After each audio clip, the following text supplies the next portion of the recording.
When Dinosaurs Came With Everything by Elise Broach.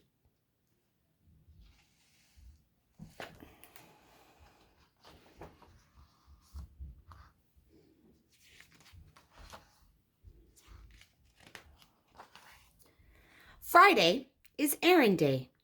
My mom goes on boring errands and I have to go with her.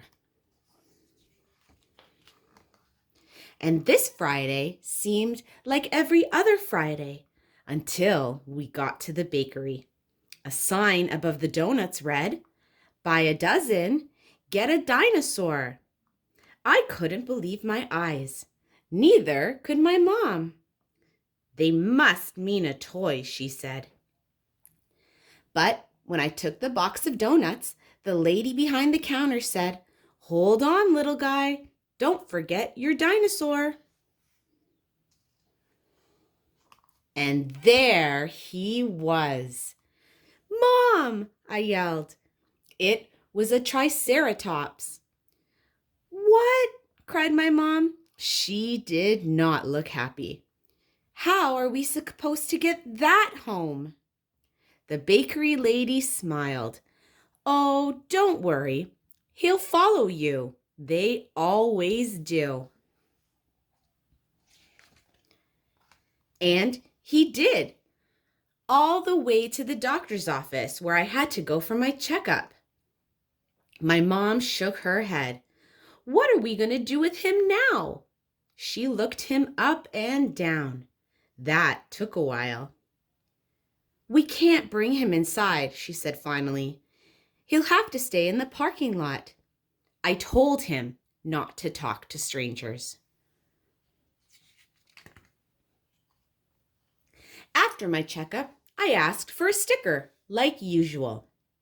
"No stickers today," said the nurse. "Just dinosaurs. With a shot, you get 2. "I want a shot," I said. The nurse smiled. "Not today, buddy, but you can pick up your dinosaur at the front desk." "Mom!" I yelled. There, at the front desk, was a stegosaurus. "What on earth is going on?" my mom cried. "It's a special day," the nurse explained. "Today, dinosaurs come with everything." "Yes," I said. "No," my mom groaned. We walked down the street, and my triceratops and my stegosaurus walked right behind us. Thud, thud, thud.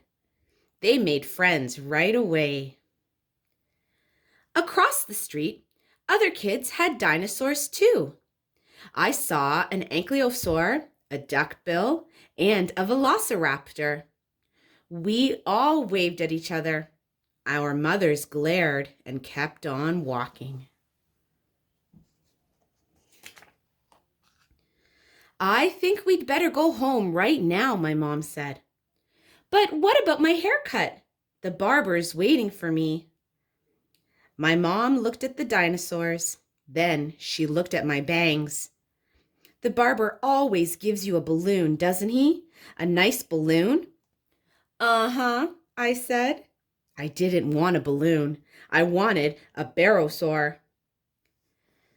At the barber shop, I gave my triceratops and my stegosaurus donuts for a snack. They waited outside and watched through the glass. The barber pumped the chair up high. He cut my hair way too short, but I didn't mind because then he patted my head and said, "Wait right here, sport." He was gone for a long time. My mom tapped her foot. "I don't like this," she said. "Where exactly do they keep the balloons?" Just then, the barber came back with something flying over his head. It wasn't a balloon. "Mom!" I yelled. It was a pterosaur. "This is too much," my mom protested. "Now listen," she said to the barber. I think a balloon will do just fine today. Don't you have any balloons? Sorry, lady, no balloons. You get one of these instead. It was like that everywhere we went. At the shoe store, the sign read, "Buy 2 pair, get dinosaur free." My mom decided my shoes would last a while longer.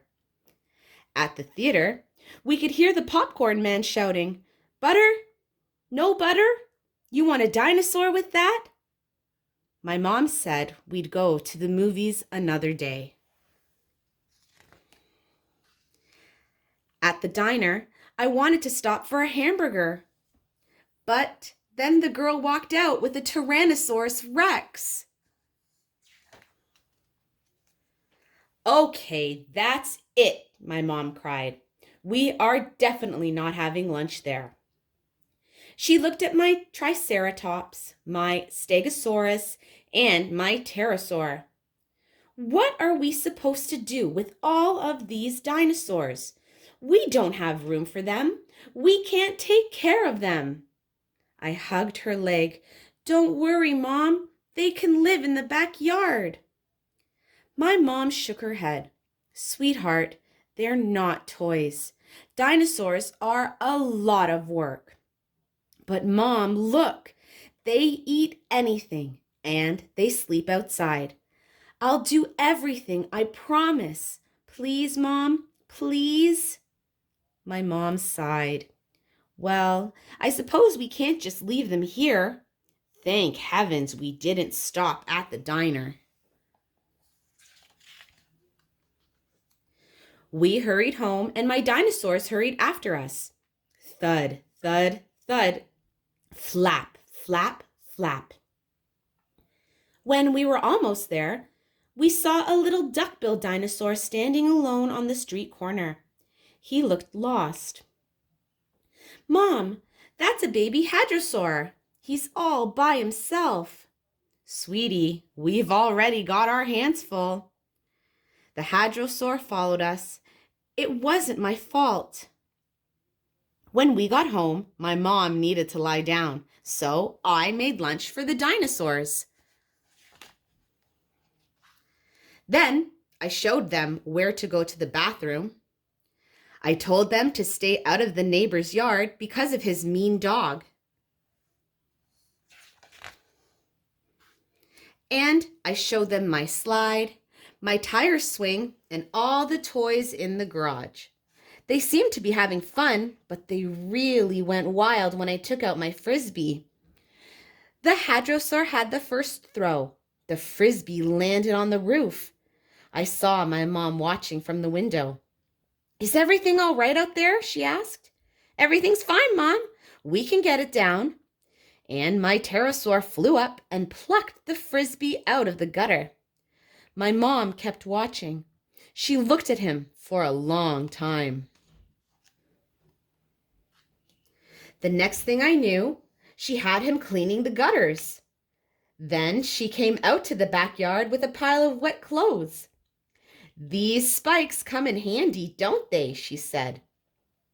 Pretty soon, my mom had thought of chores for all of my dinosaurs.